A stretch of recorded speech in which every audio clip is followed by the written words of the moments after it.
On May 22nd, 2023, Intellivision announced that they would be creating Amico Home, something that sounds like an app that would allow people to use their mobile device that could possibly stream to a TV or perhaps even another video game console to play Intellivision Amico games using either an official Intellivision Amico controller or a smartphone as a controller. John Alvarado from Intellivision even recently stated in a live chat on May 24th, 2023 that he would like to see Amico games through Amico Home on as many platforms as possible. So will this plan, putting the Intellivision Amico system itself on the back burner, work? Will it raise enough money to fulfill pre-orders and finally launch the Intellivision Amico system? Obviously, Intellivision does not have the funds to manufacture and is in need of cash, since they still have customers who have been ghosted waiting for refunds on their deposits. There's a 6-figure lawsuit over their unpaid office furniture bill that is scheduled for a hearing in the middle of July, and they recently sold 2 of their biggest IPs, Shark and Astro Smash, to BBG Entertainment. And it cost a lot, and I mean a lot of money to manufacture a system. Just listen to the amount of credit that CEO Tommy Tallarico told Republic investors they had for manufacturing.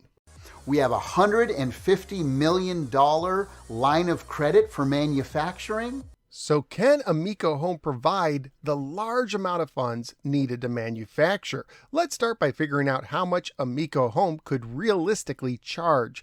If they go to the subscription-based route, we can compare them to something like Apple Arcade, who for $5 a month provides over 200 games, including properties that fall into the target demo for the Amico, like SpongeBob, My Little Pony, Sonic, and Lego Star Wars. So maybe Intellivision could charge $5 to $10 a month, but currently they don't have that large of a library or the big name IPs that are truly needed to justify that kind of service. But that could also be why Phil Adam mentioned in his last email update that they're looking to acquire IPs. Of course, how can you afford to acquire IPs when you can't even afford to keep your own? That's a mystery that defies common logic. So maybe Amico Home will sell games individually that you can download and play. What could they get for that? Looking on Steam, Fox and Forest, the game that Finnegan Fox for the Amico is based on, sells for $9.99, as does Missile Command Recharged by Atari, which is a good comparison to the Amico version of Missile Command when it comes to determining a price. So let's say Intellivision could charge $10 per game on Amico Home. How much money would they actually make? Gatoroo's, friend of the show and a game programmer whose game Ampersat is sold digitally on multiple platforms including Steam, Switch, and Xbox, also for $9.99, shared his estimations on the Intellivision_Amico subreddit in a post titled, "Are Republic Investors Owed a Percentage from Amico Home or BBG's Ports?" In it, he points out that Republic investors are most likely owed 25% per game off of the top, even if they appear on other devices, and that the App Store hosting Amico Home would also get a piece of the pie, estimated at 30%, which is also taken off of the top. And developers get a chunk. Usually that's about 70% of whatever remains, but he used a lower 50% previously reported for Amico games since Intellivision reportedly paid more upfront. When doing the math, Intellivision might clear $2.25 per game, according to Gatoroo's, but I'll be very generous and I'll round it up to $3 even. So what kind of sales could Intellivision expect? Remember Fox and Forests? VG Insights estimates that it sold about 4,000 copies on Steam. It also estimates that Missile Command Recharged sold around 6,000 copies when you combine individual and bundled sales. Now, VG Insights is just an estimation. So let's be super generous and say that a $10 game on Amico Home sells 10,000 copies, even though both Amico Home and the games are currently unproven and don't have big name recognition. Using the $3 per game profit estimated from earlier, that means Intellivision might, and a strong emphasis on the word might, make $30,000 per game. How much would it take to manufacture the Intellivision Amico system? I'm sure it's not cheap when Tommy Tallarico talks about $150 million in manufacturing credit, and the SEC disclosure from the Start Engine campaign revealed Intellivision lost over $1 million in a manufacturing deal that fell through. I asked Gatorews what he thought the manufacturing costs might be for the Amico. Using his connections and knowledge, he estimated that just to manufacture the 2,600 Founders units would cost roughly $1.35 million to set up and run the line. But due to the money owed to Sadesh and Republic investors and the locked-in price for the Founders units, Intellivision would actually lose $800,000 doing so. Raising the amount to 10,000 Amicos to cover all the potential pre-orders would bring the per unit cost down, but it still would cost over $3.7 million, and it would still result in an estimated loss of $1.2 million.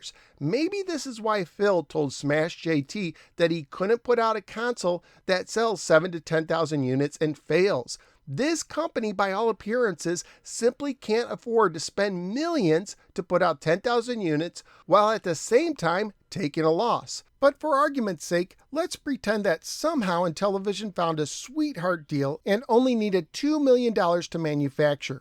That would mean Intellivision would need to sell over 60 separate titles that could get 10,000 purchases apiece, and that's not an easy task, especially since Intellivision may not even have 20 finished Amico titles that they could sell, and even their classic games, which aren't in high demand, would either have to be sold separately at a very low price point or would most likely have to be bundled into a single compilation or two.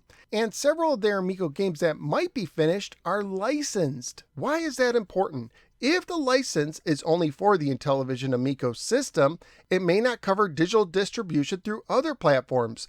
Let's take a look at Evercade for a moment as an example. Their two Namco cartridges weren't playable on the Evercade VS system since the license only allowed them to appear on a portable system. The license for the Capcom collection that's built into the EXP does not allow Blaze to make the collection in cartridge form. It's very possible that the licenses Intellivision holds have similar restrictions. It seems reasonable that Atari wouldn't want the Intellivision Missile Command to appear as a digital download on platforms that would take away from its own digital sales. So restructuring some of these licenses would most likely cost Intellivision more money that they don't have, and that's even if the licensing companies are even open to it, which they may not be. Also add into the fact that BBG is slated to release Shark Shark, Astro Smash, and Dynablaster on other platforms, featuring online features that the Amico versions currently do not have, and they may come out before Amico Home.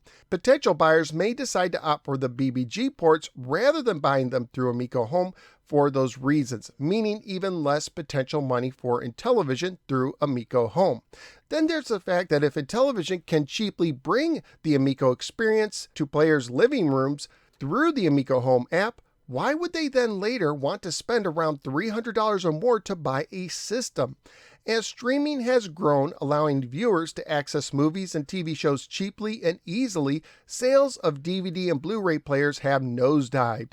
There really is no reason to believe that the average consumer would pay a whole lot more for something that they already have cheap and simple access to when it comes to the Intellivision Amico system.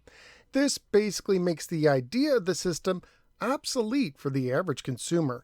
Now it's possible that Intellivision could create a cheap Android box unit that could play Amico games and work with the controller, kind of like an Amico Mini, but then again, if you could do that through something you already own, like an app on your mobile device or video game system you already have, there wouldn't be much of a market for that. Perhaps they could manufacture Amico controllers to sell separately. Once again, there's the cost of manufacturing and what they could charge for them. Currently, adding the second controller to a pre-order for an Intellivision Amico increases the price by $50. But we've been told that a smartphone could do a solid job of serving as a controller. If that's the case, most consumers would choose the cheap route over the $50 route. Maybe Intellivision could hand-build the systems, at least for the pre-orders, like it's believed they did for the pilot units they sent out. But there's two problems with that. First of all, buying the parts on such a small scale could be expensive, and it could still mean that every system they built to fulfill a pre-order would be done at a potential loss. Secondly, the time needed.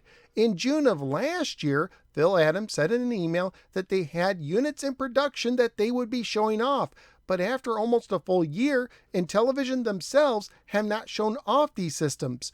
Now, there are two YouTubers whose combined subscriber base is around 3,000 who have shown off these systems, but they both are admitted volunteer workers for the company who have been testing the systems for them and have been limited to what they can show off under an NDA they signed. So if after a year they could only manage to get these systems into the hands of two volunteer testers, it seems unlikely that they could fulfill thousands of pre-orders even if they had the parts in a reasonable time frame. So if they don't have the money to manufacture, and if the games they do have to sell don't have the potential to raise enough money, and if manufacturing would cause them to lose more money, and if Amico Home essentially makes the Intellivision Amico system obsolete, doing the math tells me that announcing Amico Home killed any hope that the Intellivision Amico console would ever come out. But that's just what I think. What do you think? Let me know in the comments below. Please click like and subscribe, and I will see you next time.